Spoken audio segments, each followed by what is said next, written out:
Shalom, saudara kasih dalam Tuhan. Selamat pagi. Kita bersyukur hari ini diberikan hari yang baru untuk boleh kita nikmati kembali bersama dengan Tuhan. Bertemu kembali dengan saya dalam channel Sate Kristen. Mari sebelum kita merenungkan firman Tuhan, kita berdoa terlebih dahulu. Bapa di sorga, terima kasih. Kami bersyukur untuk hari yang baru yang Tuhan sediakan, yang Tuhan berikan bagi setiap kami. Engkau sudah memimpin kehidupan kami, istirahat kami sepanjang malam, dan kami boleh hadir Tuhan pada hari yang baru ini. Sungguh kami mengucap syukur kepada Engkau. Mari Tuhan, berbicaralah kepada setiap kami lewat kebenaran firman-Mu pada hari ini. Dalam nama Tuhan Yesus, kami berdoa dan kami mengucap syukur. Amin. Saudara, perenungan kita bertemakan makna hari Sabat bagian yang kedua. Saudara, kemarin kita telah membahas makna Sabat yang pertama, yaitu bahwa Sabat adalah perintah dari Tuhan, maka kita harus mempersiapkan hati dan diri kita saat kita berbakti dan datang kepada Tuhan di hari Sabat.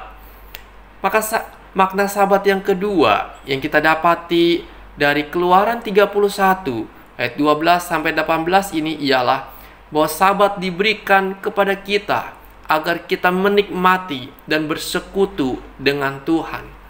Saudara, hari Sabat atau hari Minggu ya, kalau sekarang kita beribadah kepada Tuhan, hanyalah wadah di mana kita menikmati istirahat sejati. Sabatnya yang penting, hari adalah wadahnya. Ketika manusia mementingkan harinya dan melupakan Sabatnya, maka hal itu akan percuma. Tuhan memberi perintah, ingat dan kuduskanlah hari Sabat. Alasan Tuhan adalah, engkau sudah bekerja 6 hari lamanya, maka hari yang ketujuh adalah Sabatnya Tuhan. Hari itu adalah hari miliknya Tuhan. Dari 7 hari yang Allah berikan kepada manusia, ada 1 hari yang harus dikembalikan kepada Tuhan. Itulah Sabat Tuhan. Untuk apa? Untuk menikmati Allah di dalam kedamaian, di dalam dekapannya, untuk kita bisa fokus kepada Tuhan, baik melalui doa, melalui pujian, melalui firman Tuhan, maupun melalui persekutuan secara pribadi dengan Tuhan. Ini yang Allah inginkan ketika Sabat itu datang, yaitu kita bisa menikmati Tuhan dan bersekutu dengan Dia. Tuhan Yesus mau mengajarkan kepada orang Yahudi dan kepada kita sekarang apa artinya hari Sabat itu. Bagaimana kita boleh mengerti dan melaksanakan hari Sabat sesuai dengan kehendak Tuhan. Karena itu Tuhan Yesus berkata dalam Markus 2 ayat 27 dan 28 demikian. Lalu kata Yesus kepada mereka, hari Sabat diadakan untuk manusia dan bukan manusia untuk hari Sabat. Jadi anak manusia adalah juga Tuhan atas hari Sabat. Dengan kata lain, fokus Sabat adalah Tuhan, bukan ritualnya. Kita menguduskan hari Sabat karena kita ingin berjumpa dan bersekutu dengan Tuhan. Karena itu saudara, ketika kita mau beribadah kepada Tuhan, kita harus mempersiapkan hati dan diri kita dengan baik. Tidur yang cukup, agar kita ketika beribadah dapat menikmati dan mengikuti dengan baik, dengan hati yang siap untuk bertemu dengan Tuhan, bukan untuk menggosip. Kalau kita mengerti konsep mengenai Sabat ini, maka kita akan beribadah dan menyediakan waktu kita untuk Tuhan dan tidak ingin pulang cepat-cepat. Karena apa? Karena kita punya kerinduan untuk bersekutu dengan Tuhan. Kita tidak akan mengomel ketika khotbahnya kepanjangan atau musiknya kurang enak di telinga.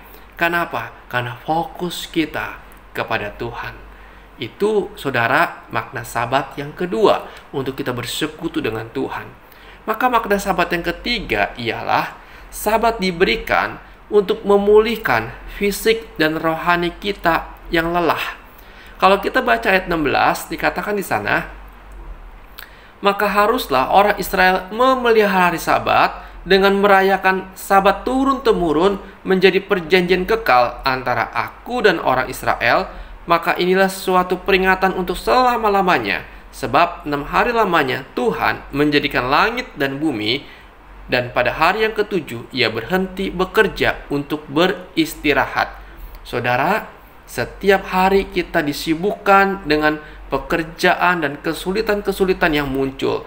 Kita lakukan untuk mengejar target, mengejar impian dari satu tugas kepada tugas yang lain.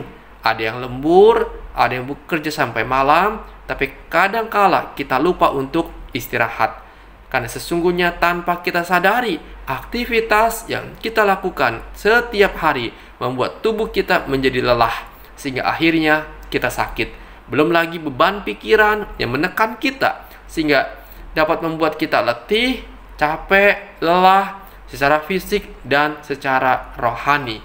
Karena itu Tuhan memberikan Sabat untuk kita berhenti sejenak untuk istirahat bersama dengan Tuhan, untuk mendapatkan penyegaran dan kekuatan kembali dari lawatan Tuhan lewat pujian, lewat doa dan firman ini disampaikan. Ini artinya Sabat adalah hal yang penting untuk kita lakukan untuk memulihkan fisik dan kerohanian kita yang lelah dari segala rutinitas dan tekanan hidup yang ada. Seorang teolog bernama John Calvin berkata seperti ini: penyembahan adalah aktivitas yang utama pada hari Sabat. Karena itu di dalam Sabat kita boleh menyembah Tuhan, memuliakan Dia, dan jiwa kita boleh disegarkan. Kita boleh diingatkan akan tujuan hidup kita yang utama. Ini menjadi kekuatan dan keseimbangan yang Tuhan inginkan dalam hidup kita. Saudara, tanpa menjaga Sabat, kita membanting tulang dan tahu-tahu kita menjadi tua, sakit, dan mau meninggal. Dan kita pikir, untuk apa semua perjuangan yang kita lakukan tersebut? Karena itu, dengan adanya Sabat, setiap minggu kita diingatkan untuk kita merefleksikan diri kita, untuk kita boleh memulihkan rohani kita, fisik kita, dari segala hal yang melelahkan kita.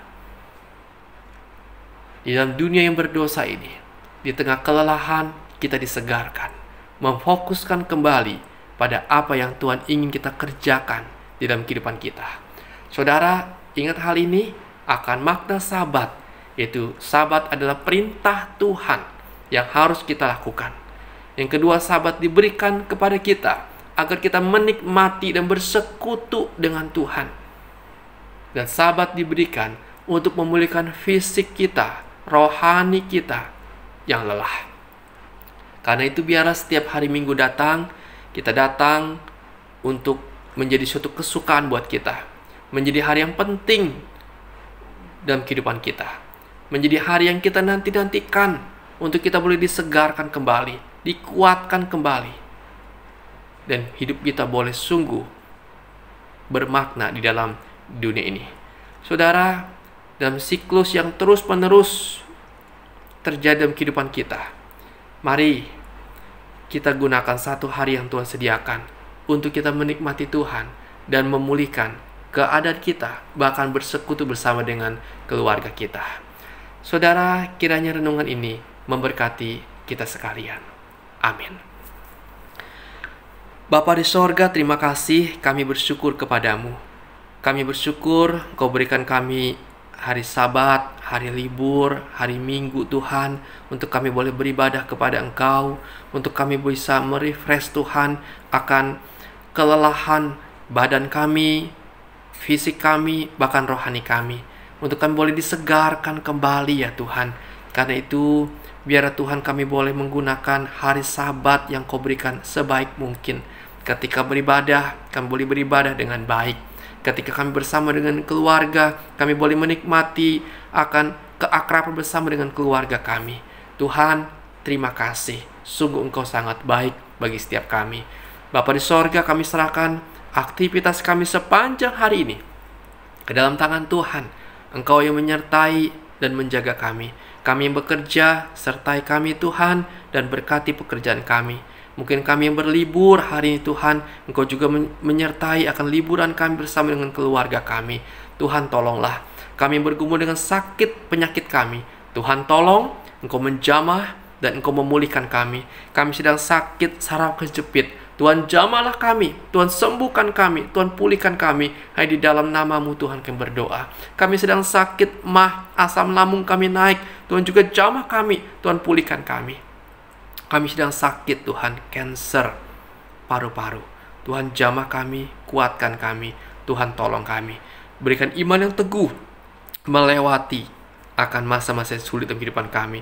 Mungkin kami sedang kena COVID ya Tuhan, kami sedang diisolasi, Tuhan tolong kami juga, berikan kami pemulihan dan stamina yang baik bagi tubuh kami. Tuhan Yesus tolong, berkati lawat kami yang sedang dirawat di rumah sakit, Engkau juga boleh menjamah dan menyembuhkan kami.